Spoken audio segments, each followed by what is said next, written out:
Ese wari uzi ko hari amahirwe ushobora kuba ufite nyamara utazi ko uyafite? Mu Kinyarwanda baravuze ngo uwambaye ikirezi ntamenya ko cyera. Ariko si bose, hari abazi amahirwe bafite bakamenya n'icyo bayakesha. Uyu munsi turaganira kuri amwe mu mahirwe dufite nyamara benshi batamenya cyangwa se badaha agaciro. Amahirwe ya mbere, kuba uri muzima. Yesu ubwo yari kumwe n'abigishwa be ndetse n'abandi bari bamuteze amatwi, yababwiye aya magambo: mbese ubugingo ntiburuta ibyo kurya, umubiri nturuta imyambaro? Ibyo biri muri Matayo igice cya 6 umurongo wa 25. Hari umuririmbyi waririmbye ngo mu buzima hari ibyiza tubona tukabifata nk'ibisanzwe, rimwe na rimwe tukumva ko byari bikwiriye no kubaho. Muri ubwo buryo hari ugira amahirwe yo kuramuka, akabyuka ari muzima, atarwaye, ntahababara, akumva ko ari uko byagakwiriye kugenda. Atese bitabaye bitya byaba bite? Birashoboka ko ku ruhande rwawe ubizirikana, ariko nakwibutsaga. Ariko kutabizirikana, amenye neza ko ubuzima ni impano idasanzwe twahawe, kandi tugomba gushimira Imana uko bukeye n'uko bwije. Yesu ageze ku biguruka aravuga ati: ntibibiba, ntibisarura, ntibihunika mu bigega, ariko Data wo mu ijuru arabigaburira.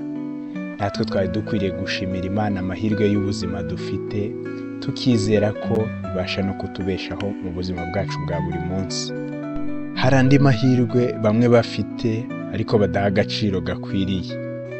Kuba ufite umuryango, ukagira abo mubana mu buzima bwa buri munsi, wakwishima mukishimana, waba ubabaye mukababarana, ariko si benshi bazirikana ko ari amahirwe. Imiterere y'isi turimo yanyaze bamwe kugira ayo mahirwe yo kugira imiryango, bigatuma aho bakeneye inkomezi, aho bakeneye inama, bisanga ari bonyine. Nyamara ni amahirwe adasanzwe kuba dufite imiryango. Umva uko Bibiliya yavuze: inshuti zikundana ibihe byose, kandi umuvandimwe avukira gukura abandi mu makuba. Imigani 17 umurongo wa 17. Hari n'ibindi byinshi tutavuze uzi kandi uzirikana ukesha ku kuba ufite umuryango. Buri munsi birakwiriye ko ukwiriye kwicara ugatekereza kandi ugashimira Imana yaguhaye ayo mahirwe yo kuba ufite umuryango. Hari andi mahirwe adasanzwe bamwe bafite ariko batiyumvisha ko ari amahirwe: kuba waramenye Imana.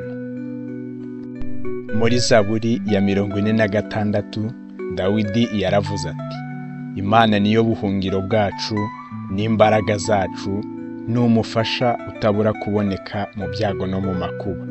Nicyo gituma tutazatinya, naho isi yahinduka, naho imisozi yakurwa hayo ikajyanwa imuhengeri.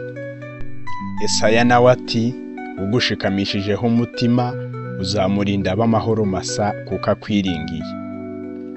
Si benshi basobanukirwa neza n'aya mahirwe arimo kumenya Imana. Muri iyi si turimo, irimo imisozi n'ibibaya, irimo kunguka no guhomba, abazi Imana bahakura igisubizo cyo kuguma biringira Imana. Hari impamvu zirenze imwe zituma biringira Imana, kandi bakumva bakomeye cyane kuruta wa wundi utazi Imana. Wakwibaza uti: kubera iki byiswe amahirwe kumenya Imana? Dore imiterere y'Imana: nta kiyinanira, nta kiyiyobera, ibeshaho byose, imenya iby'abantu itabanje kubaririza, urukundo rwayo rugera ku byo yaremye byose, izina ryayo niyo mico yayo, kuko yitwa ishobora byose. Ibyo tutavuze si uko byibagiranye, ahubwo twibutsaga, kuko wabivuga byose ntiwabirangiza.